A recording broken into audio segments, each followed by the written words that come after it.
We know energy is the capacity to do work. So power is defined as the energy consumed in 1 second. So how much energy a device consumes in 1 second is its power.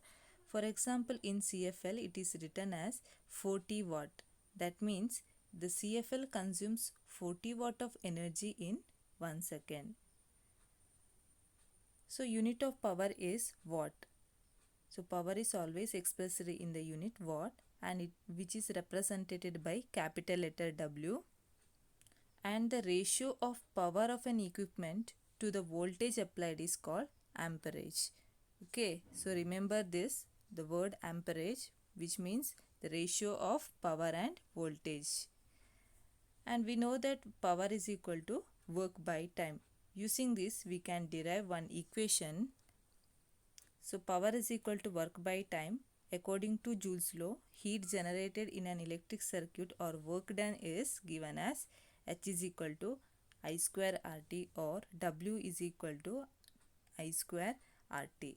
So substituting in equation 1, we get power is equal to work by time. Here work, in place of work we have to write I square RT divided by T. So T are cancelled, then we get power P is equal to I square R. Using Ohm's law, I is equal to V by R.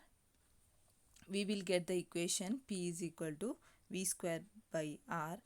And using another form of Ohm's law, R is equal to V by I, we will get P is equal to VI. So these are the three different equations of power. Power P is equal to I square R, here P is equal to V square by R, and here P is equal to VI.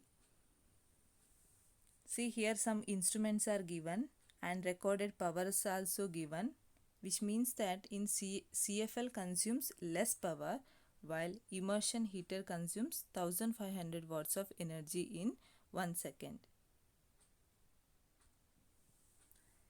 And in page number 22, three questions are given. An appliance of power 540 watt is used in a branch circuit. If the voltage is 230 volt, what is the amperage? So we already learned amperage means power divided by voltage. So here power is given as 550 watt and voltage is 230 volt. So on dividing we get 2.34 amperes, which is approximately equal to 2.4 amperes. Next question.